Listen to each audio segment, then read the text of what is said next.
என் தமிழ் உறவுகளுக்கு வணக்கங்க. இன்றைக்கி நம்ம பார்க்குறது வந்து react.jsன்ற ஒரு ரொம்ப பவர்ஃபுல்லான ஒரு ஃப்ரேம்வொர்க் பற்றி பார்க்கலாங்க. அதாவது JavaScriptல வந்து react.jsன்ற ரொம்ப பவர்ஃபுல்லான ஒரு டெக்னாலஜிங்க. ஸோ அதை பற்றி தான் நம்ம வந்து டீட்டெயிலாக பார்க்க போகிறோங்க. இன்றைக்கி என்னெல்லாம் பார்க்க போகிறோன்னா, JavaScriptனா என்ன, அதனுடைய அட்வான்டேஜ்லாம் என்ன தான் பேசப்படுது, react.jsனால் என்ன, இந்த react.js எப்படிலாம் ஒர்க் ஆகுது அப்படின்ற மாதிரி டீட்டெயிலாக பார்க்கலாங்க. ஏன்னா JavaScript அப்படின்னு பார்த்தீங்கன்னா வந்து நிறைய ஃப்ரேம்வொர்க்ஸ் இருக்குங்க. JavaScriptன்ற ஒரு ப்ரோக்ராமிங் லாங்குவேஜ்லேருந்து அதை ஃப்ரேம்வொர்க்ஸாக தயாரித்தாங்க. அந்த ஃப்ரேம்வொர்க் மூலமாக வந்து நிறைய ஆப்டிமைஸ்டு கோடை வந்து நம்மளால் எழுத முடியுங்க. ஓகேவா? ஸோ அந்த JavaScriptை வச்சு இந்த ஃப்ரேம்வொர்க் எப்படி தயாரிக்கிறாங்க, அந்த ஃப்ரேம்வொர்க்கில் react.jsன்ற ஒரு டெக்னாலஜி ரொம்ப ஃபேமஸாக பேசப்படுதுங்க. ஸோ அதோட டீட்டெயிலாக ஸ்டெப் பை ஸ்டெப் இன்றைக்கி நம்ம பார்த்துடலாங்களா? சரி, ஓகே. ஸோ முதல்ல நான் சொல்லிக்கிறேங்க, தமிழ் உறவுகளுக்கு வணக்கங்க. இன்றைக்கி நம்ம பார்க்குற ஒரு பெரிய விஷயம்னா வந்து ஒரு வெப் டிசைனிங். ஒரு வெப்சைட் அப்படின்னு பார்த்தீங்கன்னா வந்து client side and server side ரெண்டாக பிரியுங்க. அதாவது ஒரு யூசர் வந்து ஒரு gmail.comல போய் ஒரு விஷயத்தை அடிக்கிறாங்கன்னு வச்சுக்கோங்களேன், யூசர் நேம் பாஸ்வேர்டு அடிக்கிறாங்கன்னா அது இன்டர்நெட் மூலமாக சர்வருக்கு போகுங்க. அங்கேருந்து டேட்டா பேஸுக்கு போயிட்டு டேட்டா பேஸ்லேருந்து ரிட்டர்ன் வருங்க. இதை கிளைண்ட் சைடுன்னு சொல்லுவாங்க, இதை சர்வர் சைடுன்னு சொல்லுவாங்க. கிளைண்ட்ன்றவங்க கேட்பான், சர்வர்ன்றவங்க ப்ராசஸ் பண்ணுவாங்க. இதை ஃப்ரண்ட் எண்ட்னு சொல்லுவாங்க, இதை பேக் எண்ட்னு சொல்லுவாங்க. ஓகேவா? ஏன்னா அது உங்களால் இன்டர்நெட்டை தாண்டி அந்த பக்கம் என்ன நடக்குதுன்னு உங்களால் பார்க்க முடியாதுங்க. ஓகேவா? இங்கே பார்த்தீங்கன்னா நான் சொன்ன மாதிரி gmail.comனு ஒரு ப்ரௌசரில் போய் நான் அடிக்கும் பொழுது நேராக அப்படி வந்துட்டு ஜிமெயில் சர்வருக்கு போய்ட்டு ஜிமெயில் டேட்டா பேஸ்க்கு போய்ட்டு உனக்கு ரிட்டர்ன் வருங்க. இதுதான் நார்மலாக நடக்கிற ஒரு ஃபங்க்ஷனாலிட்டி. சரிங்களா? இந்த ஃபங்க்ஷனாலிட்டியில் பார்த்தீங்கன்னா வந்து இந்த பக்கம் இருக்கிறது எல்லாத்தையும் கிளைண்ட் ஃபைல்னு சொல்லுவாங்க, இந்த பக்கம் இருக்கிறது தான் சர்வர் ஃபைல்னு சொல்லுவாங்க. இந்த கிளைண்ட் ஃபைல் இந்த வெப் கிளைண்ட்டுன்னு சொல்லுவாங்க. வெப்பில் கிளைண்ட்டாக இருக்கிறத வெப் கிளைண்ட்டுன்னு சொல்லுவாங்க. வெப்பில் சர்வராக இருக்கிறதோட அது வெப் சர்வருங்க. வெப்பில் டேட்டா பேஸாக இருக்கிறதோட வெப் டேட்டா பேஸ் அப்படின்ற மாதிரி சொல்லுவாங்க. ஓகேவா? இந்த கிளைண்ட் ஃபைலில் 3 முக்கியமான ஃபைல்ஸ் இருக்குங்க. ஒன்று, என்னோடய வெப்பேஜில் வந்து இங்கே இருக்கணும் பட்டனு, இங்கே இருக்கணும் லைக் டெக்ஸ்ட் பாக்ஸ் அப்படின்னு நம்ம சொல்கிறோம் இல்லையா, அதுதான் HTML சொல்லுவாங்க. வெப்பேஜோட ஸ்ட்ரக்சரை குறிக்கும். அடுத்து அதுக்கு கலர் கொடுக்கணும் சார் அப்படின்னும் பொழுது டிசைனிங் ஆஃப் தி வெப்பேஜ்னு சொல்லுவாங்க, அதான் HTML அண்ட் CSSன்னு சொல்லுவாங்க. மூணாவது பார்த்தீங்கன்னா அதிலே வேலிடேஷன்லாம் கொடுக்கணும் சார், நம்ம தான் HTML, CSS, JavaScript அப்படின்ற மாதிரி பிரியுங்க. இந்த மாதிரி 3 விஷயங்கள் இருக்கும். ஸ்ட்ரக்சரை மட்டும் கொடுக்கலாம், அதுக்கு டிசைன் கலர் கொடு, அதே வேலிடேஷன் பண்ணுன்ற மாதிரி 3 வகையாக பிரிப்பாங்க. இந்த 3 ஃபைலும் இருக்கிற இடத்த தான் வந்து கிளைண்ட் ஃபைல்ஸ் அப்படின்ற மாதிரி சொல்லுவாங்க. அதுவே வந்து இந்த கிளைண்ட் ஃபைலில் வந்து யூசர் நேம் பாஸ்வேர்டை கொடுத்து நான் சப்மிட் பண்ணுறேன்னு வச்சுங்களேன், அது எல்லாமே டேட்டா பேஸ்க்கு போகுங்க. இந்த டேட்டா பேஸ்க்கு போகணுன்னா உனக்கு இந்த PHP ஃபைல்ஸோ JSP ஃபைல்ஸோ தேவைப்படும். இதுதான் சர்வர் ஃபைல்ஸ்ன்னு சொல்லுவாங்க. இது சர்வர் டேட்டா பேஸ் சர்வர் அப்படின்ற மாதிரி சொல்லுவாங்க. ஸோ இங்கே இருந்து இங்கே ப்ராசஸ் ஆகி அங்கே போகுங்க. இந்த சர்வர் ஃபைலில் என்ன தான் சார் இருக்கும் அப்படின்னு கேட்டிங்கன்னா ரொம்ப சிம்பிளுங்க. இதில் வந்து உங்களுடைய எந்த சர்வரு, எந்த டேட்டா பேஸு, என்ன டேபிள், அந்த டேபிளில் என்ன டேட்டா இருக்குன்ற மாதிரி எல்லா விஷயமும் இவன் வச்சுருப்பான். என்ன ப்ராசஸ் பண்ணணும் எல்லாமே இவன் சொல்லிவிடுவான். இதான் வந்து உங்களுடைய ஒரு வெப்சைட் ஒர்க் பண்ணுற ஃபங்க்ஷனாலிட்டிங்க. ஓகேவா? HTML அப்படின்ற இந்த ஸ்ட்ரக்சர் எப்படி இருக்கும் அப்படின்ற பற்றி சின்னதாக நான் சொல்லிடுறேங்க. அதாவது எடுத்த உடனே வந்து ஒரு HTML இருக்குன்னா HTML/HTML இருக்குங்க. இங்கே ஹெட்டு /ஹெட்னு இருக்கும், பாடி /பாடின்னு இருக்குங்க.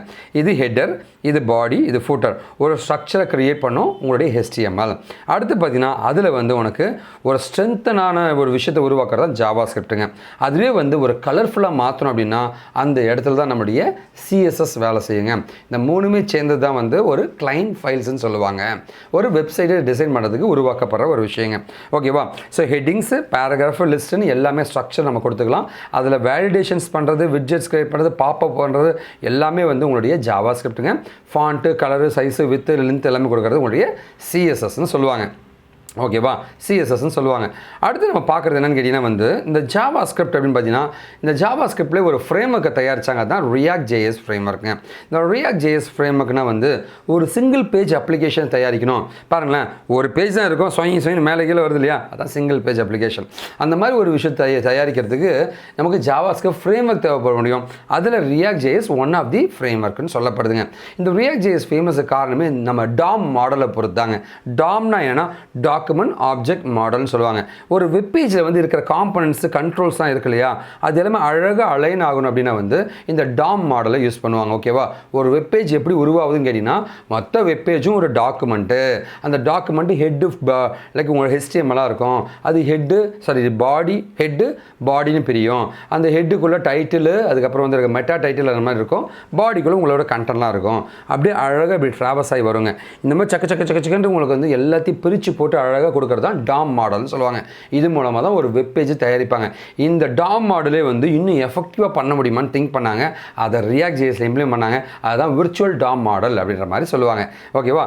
விர்ச்சுவல் டாம் மாடல் பார்த்தீங்கன்னா ரொம்ப ரொம்ப பவர்ஃபுல்லாக சொல்லப்படுதுங்க. சரிங்களா? ஸோ ஒரு டெக்னாலஜிக்கல் சேனல் நம்ம ரன் பண்ணுறோம் அப்படின்னா வந்து கண்டிப்பாக ரொம்ப ரொம்ப கஷ்டங்க. அது உங்களுக்கு தெரியாதுங்க. ஏன்னா வந்து ஒரு என்டர்டெயின்மெண்ட் சேனல்லாம் ஒரு ப்ராங்க் வீடியோலாம் போடுறோம்னு வச்சுங்களேன், 1 லட்சம் 2 லட்சம் வியூஸ் போகுங்க. ஆனால் ஒரு டெக்னாலஜிக்கல் சேனலில் வந்து ஒரு வீடியோ போட்டோன்னா வந்து 200 பேர் 300 பேருக்கு தான் மாறுங்க. ஏன்னா வந்து லைக் அதனால் நாங்கள்லாம் வந்து ரொம்ப ரொம்ப லைக் அப்செட். நான் இண்டிவிஜுவலாக ரொம்ப ரொம்ப அப்செட்டாக நான் எப்பவுமே இருப்பேங்க. ஏன்னா என்னோடய வீடியோலாம் கடைசி வரைக்கும் பார்த்தவங்க யாருமே கிடையாதுங்க. நீங்கள் யாராவது பார்த்துருந்தீங்கன்னா கடைசி வரைக்கும் பார்த்துன்னு கமெண்ட்டில் போய் போடுங்க. ரொம்ப சந்தோஷப்படுவோங்க. ஏன்னா ஒரு நாள் என் சமுதாயம் மாறுங்க. நான் சொல்கிற இந்த டெக்னாலஜி சேனல் தான் டெக்னாலஜியும் வாழ்க்கை ஃபுல்லாக வருன்றது ஒரு நாள் என் சமுதாயம் புரிஞ்சுக்குன்ற ஒரு நம்பிக்கையோட இன்றைக்கி நான் தோக்கலாங்க, என்றைக்கும் நான் தோற்றுற மாட்டேன்ற ஒரு நம்பிக்கையோடு நான் பண்ணிட்டுருக்கேன். கண்டிப்பாக நீங்கள் சப்போர்ட் பண்ணுங்கள். இந்த வீடியோ கடைசி வரைக்கும் முடிஞ்சால் பாருங்கள். ஏன்னா எல்லாருமே சொல்லி அதையே நான் சொல்ல விரும்பலைங்க. ஸோ கண்டிப்பாக எவ்வளோ இன்ட்ரெஸ்டிங்காக பண்ண முடியும் பண்ணியிருப்பேங்க. உங்களுக்கு எந்த உதவியாக இருந்தாலும் தயவு செஞ்சு என்னை காண்டாக்ட் பண்ணுங்கள். என்னால் முடிஞ்ச உதவி நான் பண்ண ரெடியாக இருக்கேன். அதே மாதிரி ReactJS பற்றி டெக்னிக்கலாக நிறைய ஆர்டிகல்ஸ் வந்து என்னுடைய வெப்சைட்டை நான் எழுதியிருக்கேங்க. wikidigi.com நம்மளோட வெப்சைட்டுக்கு போங்க. ReactJS கிளிக் பண்ணிங்கன்னா நிறைய ஆர்டிகல் எழுதியிருக்கேங்க. அதில் அந்த வாட் இஸ் ReactJS பற்றி தான் இப்போ நம்ம பேசிகிட்டு இருக்கோம். இந்த லிங்க்கை நான் டிஸ்கிரிப்ஷனில் போடுறேன். போய் கிளிக் பண்ணி நீங்கள் அந்த வெப்சைட்டில் போய் பாருங்கள். நிறைய கற்றுக்குங்க. ஸோ டெக்னாலஜியை ஈஸியாக நம்ம வந்து அடிச்சிடலாங்க. ஓகேவா? நம்ம கம்பெனி காஷிவ் இன்ஃபோடெக் கம்பெனியில் படித்த நிறைய ஸ்டூடெண்ட்ஸை வந்து நிறைய கம்பெனிஸில் கேட்குறாங்க. கரண்ட் ஓப்பனிங் இந்த வாரத்தில் என்னெல்லாம் கேட்குறாங்கன்ற ஓப்பனிங்கை பார்க்கலாங்க. இதுக்கு முன்னாடி பிளேஸ் ஆன என்னுடைய ஸ்டூடெண்ட்ஸ் எல்லாருக்கும் நான் வாழ்த்துக்களை சொல்லிக்கிறேங்க. Apart from that companies and ரெக்ரூட்டர்ஸுங்க, இந்த வீடியோவை கம்பெனிஸோட ரெக்ரூட்டர்ஸை பார்த்தீங்கன்னா தயவு செஞ்சு உங்களோட ஜாப் டிஸ்கிரிப்ஷனை எங்களுக்கு அனுப்புங்க. நாங்கள் எங்களுடைய பெஸ்ட் கேண்டிடேட்டை ஃப்ரீ ஆஃப் காஸ்ட்டில் நாங்கள் உங்களுக்கு அனுப்புறதுக்கு ரெடியாக இருக்கோம்.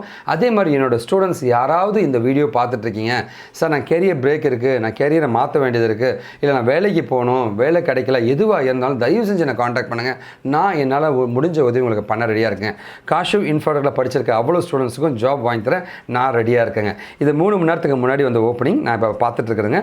150 பேர் வந்து நம்ம கம்பெனியில் கேட்டிருக்காங்க. பாருங்கள், காஷிவ் இன்ஃபோ நம்ம கம்பெனியில் இருக்கிற ஸ்டூடெண்ட்ஸை கேட்டிருக்காங்க. சரிங்களா? ஓகேவா? Node.js டெவலப்பர்ஸ் நம்ம கம்பெனியில் படித்த பசங்களை கேட்டுட்ருக்காங்க. அடுத்தது பார்த்தீங்கன்னா வந்து லைக் ஃப்ரெஷராக இருந்தால் போதும், உங்கள் கம்பெனியில் படித்த ஸ்டூடெண்ட்ஸ் வந்து அனுப்புங்க, .NETல ட்ரெயின் ஆனவங்களை அனுப்புங்கன்ற மாதிரி கேட்டிருக்காங்க. சாஃப்ட்வேர் டெஸ்டிங்கில் படித்த பசங்களை கேட்டுட்ருக்காங்க. இது இல்லாமல் வந்து லைக் ஜென்ரலாக வந்து பைத்தான் ப்ரோக்ராமிங்கில் இருக்கிற ஃப்ரெஷர் இருந்தால் போதும்னு கேட்குறாங்க. PHP கேண்டிடேட்டை கேட்டுட்ருக்காங்க. அண்ட் அப்பார்ட் ஃப்ரம் தட் பார்த்தீங்கன்னா வந்து ஜாவா ட்ரெயின்டு கேண்டிடேட்ஸை கேட்டுட்ருக்காங்க. அண்டு வேறு என்னங்க ஓப்பனிங் போயிட்டுருக்கு. ஸோ நார்மலாக வந்து லைக் ஃப்ரெஷ்ஷாக 2009 2020 இருக்கிற ட்ரெயின்டு கேண்டிடேட்ஸுங்க .NET ஜாவா கேண்டிடேட்ஸ் வந்து 200 பேர் கேட்டிருக்காங்க. 200 பேர் கேட்டிருக்காங்க.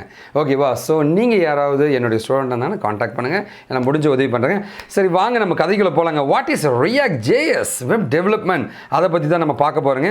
ReactJS உடைய நிறைய விஷயங்களை பற்றி இன்றைக்கி நம்ம வீடியோவில் பார்க்க போகிறோம். பார்த்துலாமா? அதுக்கு முன்னாடி இது என்னோட இன்ஸ்டா அக்கௌண்ட்டுங்க. இந்த kashiv_infotech அப்படின்றது என்னோட இன்ஸ்டா அக்கௌண்ட்டுங்க. அந்த ஃபாலோ பட்டனை ப்ரெஸ் பண்ணி நீங்கள் எப்போ வேணும் என்னை காண்டாக்ட் பண்ணுங்கள். நான் காண்டாக்ட் நம்பரும் கொடுத்துருக்கேங்க. அது மூலமாக காண்டாக்ட் பண்ணலாங்க. என்னோட நேம் வெங்கட்டுங்க.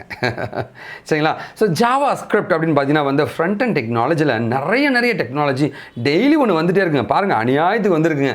இதில் வந்து நம்ம ReactJSன்றது வந்து இதில் எதுதான் பெஸ்ட்டு நம்ம தேட ஆரம்பிக்கும் போது நம்மளால் தான் உள்ளே வராருங்க.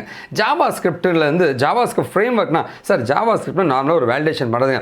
அதையே வந்து கம்ப்ளீட்டாக வந்து ஒரு பெரிய ஃபங்க்ஷனாலிட்டி பண்ணக்கூடிய ஒரு விஷயத்தை பண்ணிச்சுன்னா அதான் JavaScript ஃப்ரேம்ஒர்க்னு சொல்லுவாங்க. இந்த JavaScript ஃப்ரேம்ஒர்க் பொறுத்த வரைக்கும் பயங்கர எஃபிஷியண்ட்டாக பேசப்படுதுங்க. ஏன்னா மாத கணக்கில் பண்ணுற ஒரு ப்ராஜெக்டை நாட்களில் பண்ணிடலாங்க. அதுதான் பெரிய அட்வான்டேஜுங்க. ரெண்டாவது JavaScriptன்றது ஒரு ஓப்பன் சோர்ஸுங்க. அதனால் நிறைய வெளியாளுங்க எல்லாருமே வந்து அதை டெஸ்ட் பண்ணி செக்யூரிட்டி பக்ஸ் எதனா இருந்துச்சுன்னா ரிப்போர்ட் பண்ணி ஒவ்வொரு நாளுமே இம்ப்ரூவ் ஆகிற தொட்டு JavaScript ஃப்ரேம்ஒர்க் வந்து பயங்கர செக்யூராக பேசப்படுதுங்க. அடுத்து பார்த்தீங்கன்னா வந்து நான் சொன்ன மாதிரி காஸ்ட் எஃபெக்டிவ்னஸ்ங்க. சீப்பஸ்ட் காஸ்ட்டில் வந்து ஓப்பன் சோர்ஸ்ன்றது தொட்டு சாஃப்ட்வேருக்கு செலவு பண்ண தேவையில்லை. ரொம்ப நிறைய பேர் வந்து அதுக்கான கோடிங்கான ஃபங்க்ஷனாலிட்டி தர தொட்டு ரொம்ப ஈஸியாக JavaScriptல நம்ம கோட் பண்ண முடியும். எந்த கோடிங் வந்து நெட்லேருந்து எடுத்துக்கலாங்க. அதான் சொல்ல வரேங்க. காஸ்ட் ரிடக்ஷன் ரொம்ப அதிகமாக இருக்குங்க. அடுத்து பார்த்தீங்கன்னா வந்து இந்த ஃப்ரண்ட் அண்ட் டெக்னாலஜியில் வந்து எது ரொம்ப ஃபேமஸ்ன்னு பார்த்தீங்கன்னா, எல்லா டெக்னாலஜியும் ஒவ்வொருத்தரும் ஒவ்வொரு விஷயத்தை சொல்லிட்டு தான் இருக்காங்க. ஆனால் அந்த ReactJSன்றது வந்து மற்றவங்க எல்லாரையும் கம்பேர் பண்ணும் பொழுது ஸோ AngularJS தான் ரொம்ப டாமினேட்டிங்காக இருந்துச்சுங்க. ஆனால் அதையும் தாண்டி ReactJS வந்து சூப்பராக வர ஆரம்பிச்சிருச்சுங்க.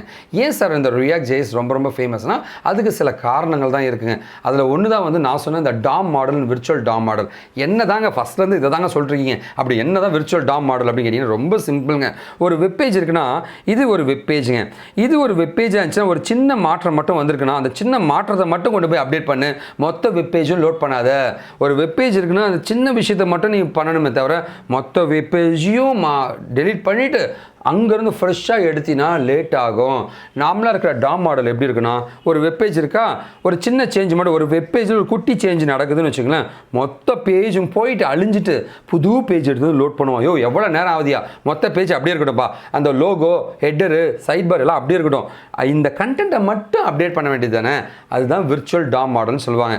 ஒரு பேஜ் இருக்குது அப்படின்னா ஒரு பேஜ் இருக்குது அப்படின்னா இங்கே பாருங்கள், இந்த பேஜில் இந்த ஒரு சின்ன சேஞ்ச் தான் வந்துருக்கான், இது ரெண்டுத்தையும் டிஃப்ரென்ஸை கண்டுபிடிச்சி அந்த டிஃப்ரென்ஸை மட்டும் கொண்டு போயிட்டு அப்டேட் பண்ணனா அதுதான் உங்களுடைய விர்ச்சுவல் டாம் மாடல் அப்படின்னு சொல்லுவாங்க. ஓகேவா? இந்த விர்ச்சுவல் டாம் மாடலை பொறுத்த வரைக்கும் நான் உங்களுக்கு சொன்ன மாதிரி பயங்கர ஃபாஸ்ட்டாக இருக்கும் உங்களோட வெப் அப்ளிகேஷன் ரெண்டரிங்க. ஓகே, மெமரி வேஸ்டேஜ் உங்களுக்கு இருக்காதுங்க. ஸோ டிஃப்ரென்ஸை கண்டுபிடிச்சி அதை மட்டும் அப்டேட் பண்ணக்கூடிய தன்மை இருக்கும். அதுதான் இந்த டாம் மாடலோட பெரிய பெனிஃபிட்டாக பேசப்படுதுங்க. ஓகேவா? ஸோ ரியாக்ட் அப்படின்ற இந்த JS எப்படி தான் வேலை செய்யுதுன்னு பார்த்துட்டு அதனுடைய இண்டிவிஜுவல் கோட் காம்பவுண்டை பற்றி இன்னும் பெட்டராக பார்க்கலாங்க. இந்த ரியாக்ட் JSன்னு பார்த்தீங்கன்னா ரியல் டைமில் இருக்கிற அப்டேஷன் எல்லாத்தையும் எடுத்து கொடுக்கக்கூடிய தன்மை இருக்குங்க. அதுக்கு முன்னாடி ரியாக்ட் JSல என்னெல்லாம் படிக்கணும் அப்படின்னு நீங்கள் ஒரு கேள்வி கேட்கலாங்க. இந்த லிங்க்குக்கு போங்க, kashivinfo.com/react-js training in Chennai. இந்த லிங்க்கை டிஸ்கிரிப்ஷனில் போடுவேன். பார்த்தீங்கன்னா இதில் இருக்கிற எல்லா டாபிக்ஸும் நீங்கள் லேர்ன் பண்ணிங்கன்னா நீங்கள் ரியாக்ட் JS ஸ்பெஷலிஸ்ட்டாக மாற முடியுங்க. ஓகேவா? இதுதான் அந்த டீட்டெயில்ஸுங்க, பார்த்துக்குங்க. ஓகேவா? சரி, ஸோ நான் லிங்க்கை திரும்ப நான் சொல்கிறேங்க, kashivinfo.com/react-js-training in Chennai. ஸோ இந்த லிங்க்குக்கு போய் படிச்சுங்க. ஓகேவா? சரி, ஓகே. அடுத்து நம்ம என்ன பார்க்க போகிறோம் அப்படின்னு கேட்டிங்கன்னா, இந்த ரியாக்ட் எப்படி வேலை செய்யுது நான் சொல்லிட்டு இருந்தேன் இல்லைங்களா. ரியாக்டை பொறுத்த வரைக்கும் இனிஷியலாக ஒரு டேட்டா இருக்குப்பா, ரியல் டைமாக ஒரு டேட்டா வருதுப்பா, யூசர் ஒரு இன்புட் தரப்பா, நீ என்ன வேணால் டேட்டா இருக்கணும், அந்த டேட்டா எல்லாத்தையும் எடுத்து டிஸ்பேச்சர் ஒருத்தர் இருப்பான், டிஸ்பேச்சர் எல்லாத்தையும் கலெக்ட் பண்ணி ஒரு இடத்துல ஸ்டோர் பண்ணி அப்படியே உனக்கு ஷோ பண்ணி காமிப்பான். வியூவா அழகாக உனக்கு தெரிய ஆரம்பிக்கும். இதுதான் ரியாக்ட் JSோட ஒர்க்கிங் ஃபங்க்ஷனாலிட்டி. சார் இந்த கோடிங்லாம் எப்படி சார் பண்ணுவாங்கன்னா, ஒவ்வொரு ரியாக்ட் JSல இருக்கிற விஷயத்தையுமே ஒவ்வொரு கண்ட்ரோலையுமே ஒரு காம்பனன்ட் மாதிரி ஆக்கிப்பாங்க. ஓகேவா? ஸோ ரியாக்ட் JSோடைய கோட் கிளாசிஃபிகேஷன் பார்க்கலாம். ரியாக்ட் JSோட கோட் கிளாசிஃபிகேஷனாக நான் சொன்ன மாதிரி பார்த்தீங்கன்னா ஒரு பேஜ் இருக்குன்னா ஒவ்வொரு கண்ட்ரோலுமே ஒரு காம்பனன்ட் மாதிரி அவன் க்ரியேட் பண்ணிப்பான். அந்த காம்பனண்ட்டை கிளிக் பண்ண என்ன நடக்கணும், ஒரு சர்வீஸ் நடக்கணும். ஸோ அதுக்கான சர்வீசஸ் எல்லாத்தையும் நோட் பண்ணி வச்சுப்பாங்க.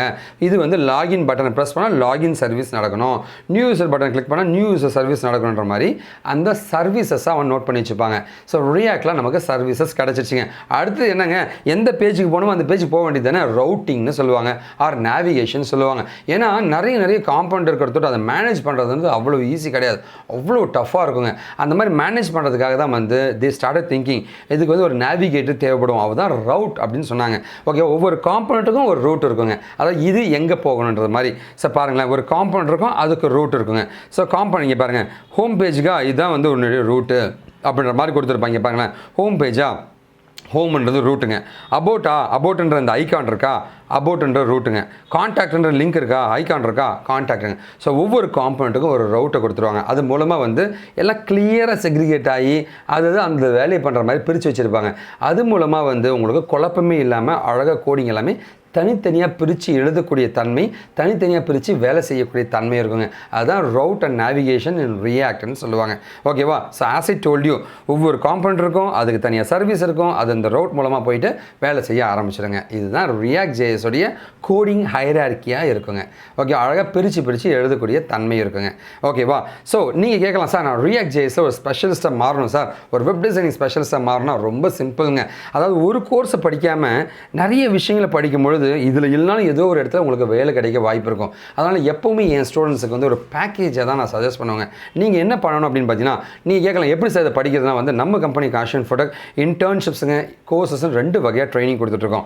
ஆன்லைனில் ஆஃப்லைனில் கொடுத்துட்ருக்கோம். நீங்கள் என்ன காண்டாக்ட் பண்ணால் எப்போ வேணும், என்ன தான் சார் படிக்கணும் அப்படின்னு கேட்டிங்கன்னா, ஸோ ஒரு வெப் டிசைனுக்கான இன்டர்ன்ஷிப் எல்லாம் கோர்ஸ் பண்ணுற மாதிரி பார்த்துக்குங்க. எப்படி சார்னா வெப் டிசைனிங் பண்ணுங்கள், ரெண்டாவது react JS கற்றுக்குங்க, .NET Java Python எதனா ஒரு லாங்குவேஜை படிச்சுக்குங்க, ஒரு டேட்டா பேஸை கற்றுங்க, SQL சர்வர் ஆரக்கிள்ங்க. ஏன் சார் அப்படின்னு கேட்டிங்கன்னா, ரியாக்ட் JS டெவலப்பராக போகலாம், வெப் டிசைன் டெவலப்பராக போகலாம், இல்லை இங்கே எதனா ஒரு டெவலப்பராக போகலாம், டேட்டா பேஸ் டெவலப்பராக போகலாம். ஏதோ ஒரு வகையில் நீங்கள் வேலைக்கு போகிறதுக்கான வாய்ப்புகளை நம்ம அதிகப்படுத்திக்கணுங்க. எவ்வளோ தான் சார் சேலரின்னு கேட்டிங்கன்னா 20,000 1 லட்சம் வரைக்கும் உங்களுக்கு 1.5 லட்சம் வரைக்கும் சேலரி கொடுக்க ரெடியாக இருக்காங்க. ஜாப் பக்கா சேஃபுங்க. ரியாக்ட்லாம் நீங்கள் படிச்சிங்கன்னா மார்க்கெட் காம்படிஷன் ரொம்ப கம்மி, யாருமே மார்க்கெட்டில் கிடையாது. படிங்க, வேலைக்கு போயிடுங்க. ஸோ யார் வேணால் படிக்கலாங்க, அதெல்லாம் ஒன்றும் பிரச்சனை. பக்கா கோடிங்க, நிறைய வெப் டிசைன் டூல்ஸை கற்றுக்குங்க, லேர்ன் பண்ணிக்கங்க. நீங்கள் என்னை காண்டாக்ட் பண்ண நினச்சிங்கன்னா இந்த நம்பரில் காண்டாக்ட் பண்ணுங்கள். ஃபோன் எடுக்கலனா வாட்ஸ்அப் பண்ணுங்கள், கண்டிப்பாக நான் ரெஸ்பாண்ட் பண்ண ரெடியாக இருப்பேங்க. ஓகேவா? கண்டிப்பாக ஃபோன் எடுப்பேன், கவலைப்படாதீங்க. ஸோ ஃபைனலாக பார்த்தீங்கன்னா ஃபியூச்சர்ஸ் ஆஃப் ReactJS அதெல்லாம் ஓகே சார், இந்த ReactJSோட ஃபியூச்சர்ஸை பற்றி நீங்கள் சொல்லுங்கள் சார் அப்படிங்கிறீங்கன்னா, ஃபர்ஸ்ட் பார்த்தீங்கன்னா இந்த DOM மாடல் நான் சொன்னேன், அதுதான் விர்ச்சுவல் DOM மாடல் ரொம்ப முக்கியங்க. இது இல்லாமல் ReactJSல யூஸ் பண்ணுற லாங்குவேஜ் வந்து JavaScript தனியாக எழுதிட்டு HTML தனியாக என்னையா பண்ணுற ரெண்டுத்தையும் மரிச்சு பண்ணி ஒரு நாள் எழுத வேண்டியது JSX அப்படின்ற ஒரு லாங்குவேஜ் மூலமாக நம்ம கோடிங் எழுத முடியும். அடுத்து ரெண்டாவது பார்த்தீங்க அப்படின்னா வந்து சர்வர் சைடு ரெண்டரிங்னு சொல்லுவாங்க. அதாவது ஒரு வெப்பேஜ் லோட் ஆகுதுன்னு வச்சுங்களேன், மொத்த வெப்பேஜும் லோட் ஆன பின்னாடி அதுக்கப்புறம் உனக்கு ரெண்டரிங்லாம் நடக்காதுங்க.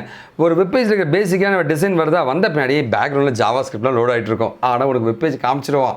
ஓகேவா? அதுக்கப்புறம் லைக் JavaScript கடை லோட் ஆகி காமிச்சிடும். ஸோ டக்குன்னு ஒரு வெப்பேஜ் உனக்கு வந்துடும், ரொம்ப லேட்டாக வராது. எல்லா JavaScriptலாம் டவுன்லோட் ஆகி அதுக்கப்புறம் ஒரு வெப்பேஜ்லாம் வராதுங்க. டக்குன்னு வந்துட்டு பின்னாடி பேக்ரவுண்டில் JavaScript லோட் பண்ணிப்பாங்க. அதுதான் வந்து சர்வர் சைட் ரெண்டரிங் சொல்லுவாங்க. இது இல்லாமல் ஒரு முக்கியமான கான்செப்ட் டேட்டா பைண்டிங். டேட்டா பைண்டிங்னா என்னங்க? ஒரு டேட்டா பேஸ் இருக்குது, இது வந்து ஃப்ரண்ட் எண்டுங்க. டேட்டா பேஸ் எதுனா மாறிச்சுன்னா ஃப்ரண்ட் எண்ட் அழகாக மாறிடும். ஓகே, இங்கே பார்த்தீங்கன்னா வந்து டூ வே பைண்டிங்னா என்னென்னா, இங்கே மாறினா இங்கே மாறும், இங்கே மாறினா இங்கே மாறுங்க. ஓகேவா? ஸோ ஒன் வே பைண்டிங் ஒரு பக்கமாகவே பைண்ட் ஆகிட்டு வரும், இங்கே ரெண்டு பக்கமும் பைண்ட் ஆகிட்டு வரும், அப்டேட் ஆகிட்டே இருக்குங்க. ஓகே, இதுதான் டேட்டா பைண்டிங் வெப்சைட்னு சொல்லுவாங்க. ஸோ இந்த டூ வே பைண்டிங் பார்த்தீங்கன்னா வந்து AngularJSல யூஸ் பண்ணுவாங்க. அதுவே ஒன் வே பைண்டிங்னா ரியாக்டில் வியூவில் ஆங்குலர்லாம் யூஸ் பண்ணுவாங்க. ஸோ என்ன தான் சார் பிரச்சனை, இங்கே மாறினா இங்கே மாறுது, இங்கே மாறுதா இங்கே மாறுங்க. ஃபார் எக்ஸாம்பிள் பார்க்கலாம், பேரண்ட் காம்பனன்ட் இருக்குது, இது சைல்டு காம்பனன்ட் இருக்குது. பேரண்ட்டில் மாறிச்சுன்னா சைல்டில் மாறும், சைல்டில் மாறினா பேரண்ட்டுக்கு மாறும். இது டூ வே. அதே ஒன் வேனா பேரண்ட்டை வந்து அப்டேட் பண்ணுறான் சைல்டு வந்து ஒரு அப்டேட் பண்ணணும்னு நினச்சானா ஒரு ஈவெண்ட்டை ஃபயர் பண்ணி பேரண்ட்டு தான் திரும்ப சைல்டு அப்டேட் பண்ணும். ஸோ ஒன் வே பைண்டிங்கில் உங்களுக்கு கண்ட்ரோல் அதிகமாக கிடைக்குங்க. ஸோ த அன்வான்டான டேட்டா உங்களுக்கு பைண்ட் ஆகாது. Security is very important. Security பக்காவாக இருக்குங்க. அதனால் ReactJS ஒன் வே பைண்டிங்கை ஃபாலோ பண்ணுறாங்க. ஒன் வே பைண்டிங் தான் இருந்துச்சு, அப்புறம் two way binding Angular super வந்து AngularJS சொன்னோம். இல்லைப்பா ஒன் வே பைண்டிங் தான் பெஸ்ட்டுன்னு திரும்ப நம்பாங்களும் உள்ளே வந்துட்டாங்க. ஸோ இப்போ ஒன் வே பைண்டிங் தான் பெஸ்ட்டாக பேசப்படுதுங்க. ஓகேவா? இது எல்லாமே ReactJSல இருக்கிற கான்செப்ட்ஸுங்க. ஸோ இன்னும் நிறைய விஷயங்கள் நம்ம பார்க்க போகிறோங்க. நம்ம கம்பெனி காஷன் ஃபுட். ஸோ நீங்கள் என்கிட்ட படிக்கணும்னு நினச்சிங்கன்னா ஆன்லைன் இன்டர்ன்ஷிப் கொடுத்துட்ருக்கேன். டேரெக்டாக என் சென்னை ஆஃபீஸில் வந்து இன்டர்ன்ஷிப் கொடுத்துட்ருக்கேன், கோர்ஸும் கொடுத்துட்ருக்கேன். நீங்கள் என்னை காண்டாக்ட் பண்ணலாம். நீங்கள் பண்ணக்கூடிய ஒரே ஒரு உதவி, தயவு செஞ்சு இந்த வீடியோ உங்கள் ஃப்ரெண்ட்ஸ்லாம் ஷேர் பண்ணுங்கள். சமுதாயத்தில் ஒரு பெரிய மாற்றத்தை உருவாக்கணும்னா அது நம்மக்கிட்ட தான் ஸ்டார்ட் ஆகும்னு சொல்லுவாங்க. நாம் வீழ்ந்தாலும் நம் இனம் வாழட்டுங்க. வாழ்க Tamil. This is Venkat signing off from Vicky techie and காஷன் ஃப்ரெக். நன்றி.